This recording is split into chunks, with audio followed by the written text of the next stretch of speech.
Hong Kong, Hong Kong, literally meaning fragrant harbor. While its name echoes Hong Kong's humble history, beginning as a fishing village, its other nicknames, known on Western media, Asian Tiger, and the city that doesn't sleep in the East, describes Hong Kong now. But beyond the numbers of ranking 7th in the world's richest cities in 2023, and the history of Britain's colonial rule and return to China, there are stories to be told by King's students, who were born and raised in Hong Kong. And from its impressive transformation arises the Lion Rock spirit we as Hong Kong know and we treasure. This is a work ethic that characterizes Hong Kong citizens' can-do attitude, motivating their strive for excellence against any and all odds. While the spirit binds people together in heart, its namesake is Hong Kong citizens' tangible beacon of hope. So the Lion Rock is the most iconic symbol that sits in the middle of Hong Kong. It's named after its shape. Lion Rock is a hill peaking at 495 meters. And seeing the photos across the decades, you can indeed outline the hill's distinctive silhouette of a crouching lion. With recent anxieties over immigration waves, the Lion Rock spirit becomes a special anchor. Even to those overseas, the meaning of a spirit is actually perseverance and solidarity. People work diligently and for their lives, and they always give their all out. That is what we would like to pass on to our future generation, like how our past generation have passed it on to us. Together, citizens are binded in one dream to write their Hong Kong story that transcends beyond time and geographical space. And the beauty in this Hong Kong story is the open-mindedness and celebration within their unique Canton culture. One of the best examples to illustrate this would be the Hong Kong football team, which represents Hong Kong in various international competitions like the World Cup qualifiers in Asia. It consists of not only Hong Kong locals, but across different ethnicities. So despite that ethnic difference, people are actually more than happy to accept them into the team and chant for them during home games. Another key aspect of Hong Kong that encapsulates its cultural complexity, their biliteracy and trilingualism.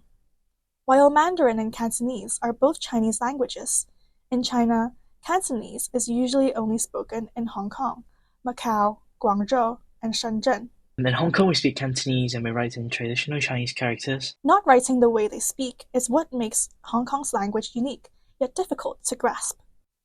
For example, she waited for a long time in spoken conversation, 佢等咗好耐, while it is written as 他等了很久. In these sentences, only the verb wait is the same, and Mandarin speakers speak and write the same characters as written Cantonese. This explains why some Cantonese speakers could somewhat distinguish Mandarin, but not the other way around, because spoken Cantonese has drastically different vocabulary and grammar rules. And the beauty of this language actually lies on its tones and versatility. Having 9 tones, the same phrases or words with slight tonal change can express extremely different emotions, as seen from this children's show. How are you? Good. Good How good? Very good. Ha ha ha. Ha ha ha, ha ha ha. Right. Good. Hitachi. Hitachi, not English Speak English quick. Mother. Yes. I go toilet. English time Why toilet?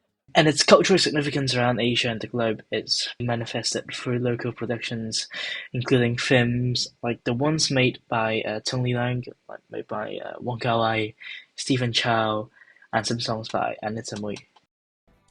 Seeing how English was the only official language in Hong Kong until 1974 due to it being a British colony, British influence is very much visible in Hong Kong citizens' day-to-day routine. Cultural practices in Hong Kong, like the afternoon tea, the rules of naming, like the Victoria Harbour that separates Hong Kong into 2 halves, or the Nathan Road at the centre of Hong Kong. They have English names, they have Chinese names. Still, while the Lion Rock spirit motivates citizens to be hardworking, it also bespeaks Hong Kong's never-sleeping energy.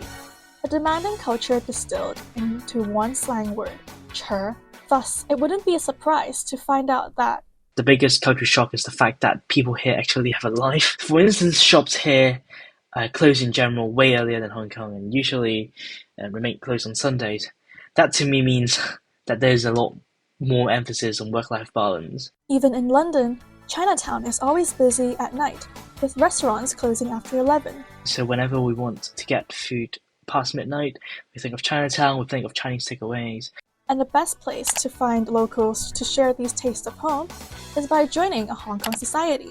So at King's and many other universities around the world in the UK, there's a student society called HKPASS, which usually stands for Public Awareness and Social Service, or Public Affairs and Social Service.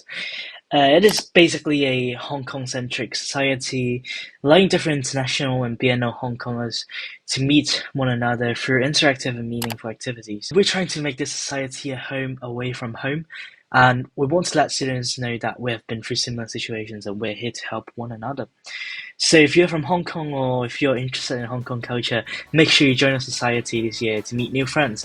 In the meantime, you can learn more about current affairs and provide social service to charities. A harmonious community, versatile languages, and an unwavering lion rock spirit. This is Hong Kong seen through the eyes of Louis.